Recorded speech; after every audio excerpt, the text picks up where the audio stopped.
Once upon a time, in a land of ancient forests and mystical creatures, lived a wise and compassionate soul, the Bodhisattva. In this life, he was born as a great sage named Lomasha.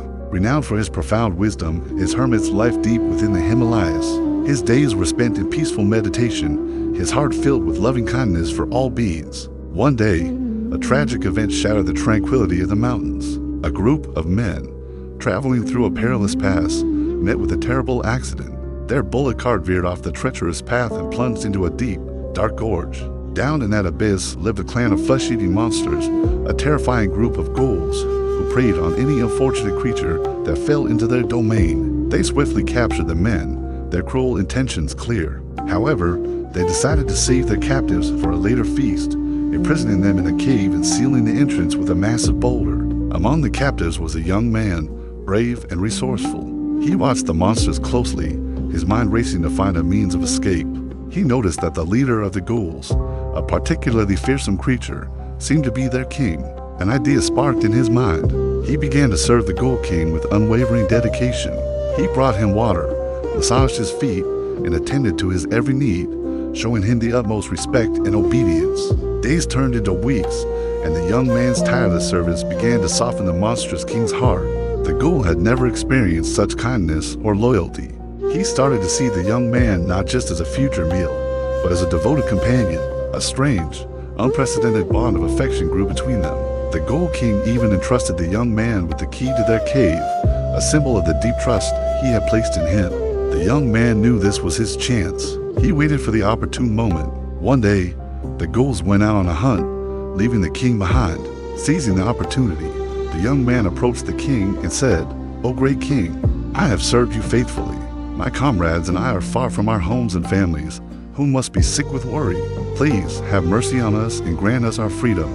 The Ghoul King, moved by his plea and his genuine affection for the young man, was torn.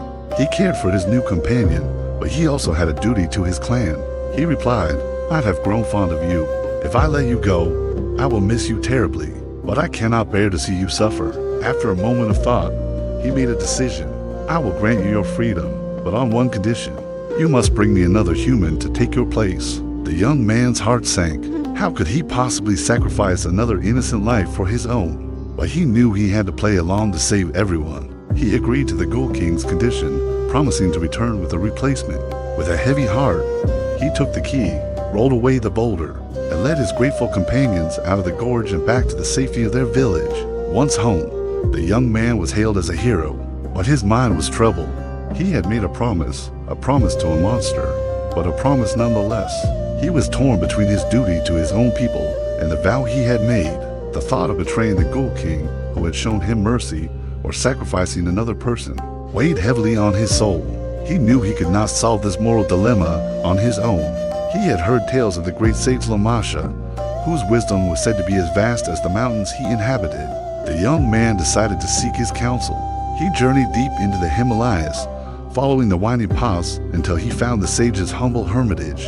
He bowed respectfully before Lomasha and recounted his entire story: the terrifying fall, the capture, his service to the Ghoul King, the escape, and the impossible promise he had made. "O wise Lomasha," he concluded, his voice trembling, "what should I do?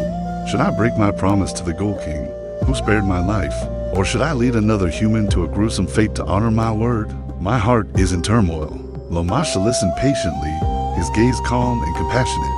When the young man finished, the sage spoke, his voice gentle yet firm. "My son," he began, "you are caught between two difficult choices. A promise is a sacred thing, but the sanctity of life is even more sacred. A promise that leads to harm and the death of an innocent being is not a promise that should be kept. It is a vow born of desperation, a pact with darkness that must be broken." The sage continued, "The Ghoul King, though he showed you a flicker of kindness, is a creature of violence. His nature is to harm.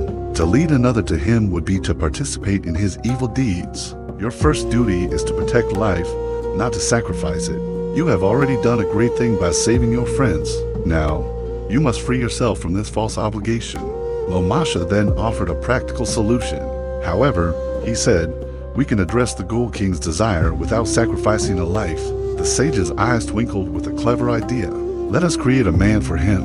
Following Lomasha's instructions, The young man and his friends built a life-size statue. They fashioned it from clay and wood, but inside, they created a hollow cavity. This cavity they filled with a mixture of pungent spices, hot peppers, salt, and bitter powders, all ground together and mixed with a bit of water to create a foul-tasting paste. They then dressed the statue in clothes and, from a distance, it looked remarkably like a real person. Under the cover of darkness, they carried the statue to the edge of the gorge. The young man called out, "O king of the ghouls, I have returned as promised. I have brought you a man to take my place." From the depths of the gorge, the Ghoul King emerged, his monstrous face lit with a mixture of joy and hunger. He was delighted that his trusted servant had kept his word. Without a second thought, he seized the statue and took a huge bite. The result was immediate and explosive. The ghastly mixture of spice, pepper, and salt exploded in his mouth. The Ghoul King roared in pain and disgust, spitting out the foul substance. The burning sensation was unbearable. He had been tricked. In a fit of rage and agony, he screamed, "Never again. I will never trust a human again, and I will never, everyone again." The king's painful cries echoed through the gorge, a message to his entire clan. The experience was so traumatic that from that day forward, the ghouls of the abyss lost their taste for human flesh entirely.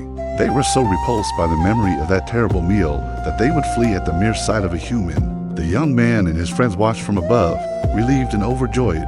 Thanks to the wisdom of the Bodhisattva, Sage Lomasha, they had not only saved themselves and honored the spirit of the promise, but they had also rendered the entire gorge safe for all future travelers. The menace of the flesh-eating ghouls was gone forever. This story teaches us a powerful lesson. It shows that true wisdom lies not in blind adherence to rules or promises, but in compassion and the preservation of life. The Bodhisattva, through his clever and kind guidance, showed that even the most terrifying problems can be solved with intelligence and a heart dedicated to the well-being of all. It reminds us that our highest duty is to prevent harm and promote peace, using our wits to turn a dangerous situation into a lasting victory for good. Thank you so much for watching. If you enjoyed this tale of wisdom and courage, please like, share, and subscribe to our channel for more stories from the Jatakas. Let us know in the comments what you learned from this incredible story. See you next time.